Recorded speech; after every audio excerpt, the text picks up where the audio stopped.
So let's start with the basics. What is NPS and how is it calculated? NPS stands for Net Promoter Score.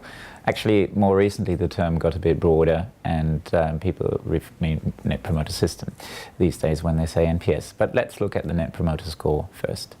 The Net Promoter Score is calculated on the basis of a simple likelihood to recommend question.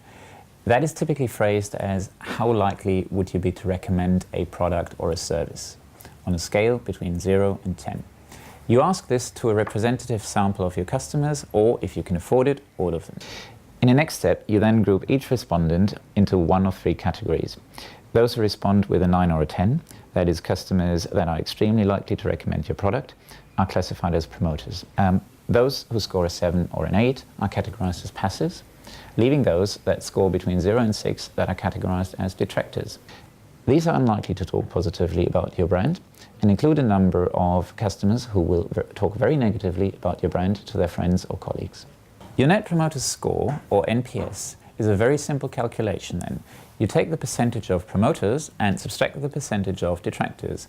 To give you a simple example, 30% of your customers are promoters and 20% are detractors, so 30 minus 20 gives you a Net Promoter Score of plus 10.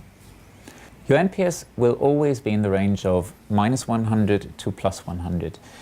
You do not take into account the people that are classified as passives when you calculate an NPS. That's the Net Promoter Score.